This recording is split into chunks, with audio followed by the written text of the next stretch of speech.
Calculate the number of carbon dioxide molecule, number of mole and mass of CO2 in 4480 liter of CO2 at NTP। यानी 4480 litre carbon dioxide में normal temperature pressure पे उसके number of molecule, number of mole और उसके मास को निकालें। दुनिया में अर्थ के लिए, दूसरे प्लानेट के लिए नहीं मैं बात कर रहा हूँ, जो भी मटेरियल नॉर्मल टेम्परेचर प्रेशर पे गैसेस स्टेट में है उसका एक मॉलिक्यूल 22.4 लीटर बटा 6.022 इंटू 10⁻23 का वॉल्यूम लेता है। तो इतना वॉल्यूम हुआ इस कार्बन डाइऑक्साइड के मॉलिक्यूल का। ये कार्बन डाइऑक्साइड का मॉलिक्यूल है। इधर इसका मास तो 12 + 16 16 32 44 AMU होगा ही, लेकिन अभी हमें बात करना है वॉल्यूम का। तो इसके नीचे इतना वॉल्यूम में 1 मॉलिक्यूल है, इसके नीचे 1 छुपा है, मल्टीप्लाई कर दीजिए 22.4 litre equal to 6.022 into 10⁻23 molecule equal to 1 mole. आप इसे लिख सकते हैं कि ना? लिख सकते हैं ना? अब देखिए ये लाइनअप हो गया क्या? 22.4 लीटर कार्बन डाइऑक्साइड अगर आप एनटीपी पे लीजिएगा तो उसमें उसका इतना मॉलिक्यूल होगा और इतना मॉलिक्यूल में 1 मोल होगा। लेकिन इसमें मास भी पूछा है, तो मास के लिए हम लोग एक काम करते हैं, 44 AMU में एक मॉलिक्यूल होता है, बोलिए। तो 44 इंटू AMU का value 1 gram by 6.022 into 10⁻23 equal to 1 molecule होता है। तो चलिए दिस इंटू दिस कर दीजिएगा अगर, तो 44 gram equals to 6.022 into 10⁻23 molecule आ जाएगा। अब देखिए इतना मॉलिक्यूल का वजन कितना होगा? 44 ग्राम नहीं होगा? तो आप अपने मन से इधर लिख दीजिए, मास इसका हो गया 44 ग्राम। अब आप निकाल लीजिए 1 लीटर का, 1 लीटर अगर वॉल्यूम हो, हाँ यहाँ लिख दीजिए 8 NTP। ये NTP पे होगा, नॉर्मल टेम्परेचर प्रेशर।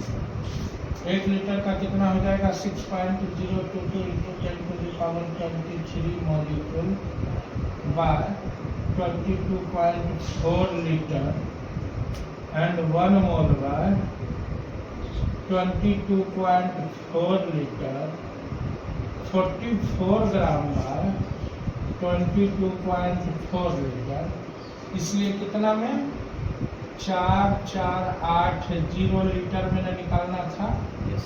तो क्या हो जाएगा? 6.022 into 10⁻23 by 22.4 litre into 4480 litre. इधर 1 mole by 22.4 litre into 4480 litre. इधर 44 gram by 22.4 litre into 4480 litre. अब इसको कटा देना है, कट के जो आएगा तीनों निकल जाएगा। अब देखिए यहाँ इसके नीचे एक डेसिमल है, अगर इस डेसिमल को कटाएंगे तो 1 0 यहाँ पर बढ़ जाएगा कि नहीं? अब यानी कि ये 224 हो गया और यहाँ हो गया 4480। फिर यहाँ से एक डेसिमल को हटाएंगे तो यहाँ 1 0 बढ़ जाएगा कि नहीं? लीटर का लीटर है नहीं, यहाँ से 1 हटाएंगे और ये बन जाएगा 224 लीटर, और यहाँ 1 0 बढ़ के लीटर हो जाएगा। अब देखिए इससे ये कितना बार में कट जाएगा? इससे ये 2 बार में कट जाएगा और 2 तो सुना ही जाएगा। हर जगह ये 200 बार में कट जाएगा। 200 बार में। तो 200 बार में जब कटा तो आप इस 2 से इसको मल्टीप्लाई कर दिए तो 12.044 इंटू 10⁻23 पे 2 शून्य बढ़ गया, 25 मॉलिक्यूल हो गया। अब मोल कितना हो गया भाई? मोल में तो सीधा बात है 200 मोल मॉलिक्यूल, 200 मोल मॉलिक्यूल हो गया। और इधर कितना हो गया भाई? 44 गुना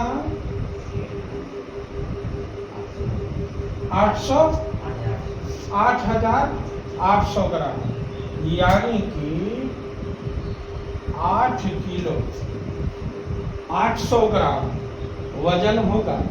अगर 4480 लीटर आप कार्बन डाइऑक्साइड लेते हैं तो उसका वजन हो जाएगा 8 किलो 800 ग्राम।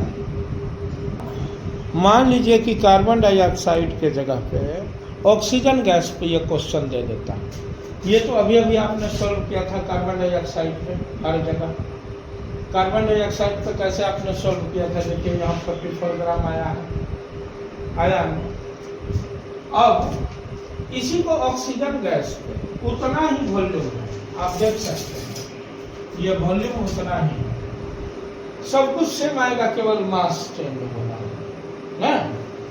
अब देखिए कैसे O2 का ये एक मॉलिक्यूल है। आप कल वाला वीडियो में ही पढ़े थे कि दुनिया के हर गैस का एक मॉलिक्यूल कितना जगह छेड़ता है? 22.4 लीटर बाय 6.022 इंटू 10⁻23। तो वीडियो में पीछे जाकर के देखिए कार्बन डाइऑक्साइड का भी इतना ही आया था, ठीक है। तो ये था कार्बन डाइऑक्साइड का नंबर ऑफ मॉलिक्यूल और मोल। लेकिन ऑक्सीजन का भार यहाँ 1632 MU हो गया, और कार्बन डाइऑक्साइड का कितना था? 44 MU था ना, तो 44 MU यहाँ 44 ग्राम हो गया, यहाँ बस यही 32 ग्राम हो जाएगा, और सारा का सारा वैसे ही रहेगा, मोल भी उतने रहेगा, क्योंकि 22.4 लीटर बाय 6.022 इंटू 10⁻23 में कार्बन डाइऑक्साइड का दिस इंटू दिस हम लोग किए थे 22.4 litre by 6.022 into 10⁻23 equal to 1 molecule, तो दिस इंटू दिस किए थे। तो 22.4 लीटर में इतना मॉलिक्यूल आ जाएगा कि नहीं? अगर इसके नीचे 1 दे दिए तो 1 से मल्टीप्लाई हो गया, ये इधर मल्टीप्लाई हो गया। तो ऑक्सीजन के केस में भी तो वही होगा, बस ऑक्सीजन के केस में क्या होगा? यहाँ 32 ग्राम, यहाँ 32 ग्राम, और 32 गुना 64। बस अब क्या आपने देखा कौन ज्यादा भारी है, कार्बन डाइऑक्साइड या ऑक्सीजन? कार्बन डाइऑक्साइड, क्योंकि आपने 4480 लीटर कार्बन डाइऑक्साइड लिया था, तो उसका वजन आया था 8800 ग्राम, और उतने ऑक्सीजन का वजन आ रहा है 6400 ग्राम। क्लियर है ना?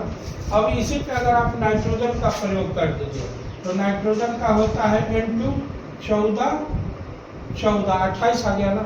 अब 32 के जगह नाइट्रोजन के केस में क्या आ जाएगा? 28 ग्राम 28 ग्राम 28 ग्राम।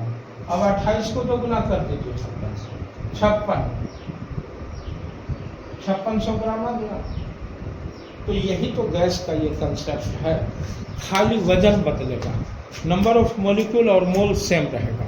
यानी किसी भी गैस का मास बदलता है, number of molecules, number of moles and volume same रहता है। इसका मतलब ये हुआ कि आप सोचिए जरा, यहाँ मामला है क्या? यहाँ मामला ये है कि O2 16 32 MU हुआ, जैसे ही 32 ग्राम लेंगे इसका वॉल्यूम हो जाएगा 22.4 लीटर, और इसमें इसका 1 मोल होगा, और इसमें इसका नंबर ऑफ मॉलिक्यूल होगा 6.022 इंटू 10⁻23। क्लियर हो गए? अब दुनिया का किसी भी गैस को लीजिएगा, इसी रूल के अंदर वो काम करेगा। अब देखिए दुनिया के किसी भी गैस का मॉलिक्यूल का मास नहीं, उसके मोलर मास। क्योंकि ऑक्सीजन का मोलर मास 32 ग्राम पर मोल होता है, हाइड्रोजन का मोलर मास 2 ग्राम पर मोल होता है, NH3 का मोलर मास 17 ग्राम पर मोल होता है, कार्बन डाइऑक्साइड का 44 ग्राम पर मोल होता है। सबके 1 मोल गैस में उसका वॉल्यूम 22.4 लीटर होगा। वजन बदलेगा, वॉल्यूम, नंबर ऑफ मोल और नंबर ऑफ मॉलिक्यूल सभी गैस का सेम होगा। इस रूल को सबसे पहले एवोगाड्रो नामक साइंटिस्ट ने खोजा था, इसलिए इसको एवोगाड्रो लॉ भी कहते हैं।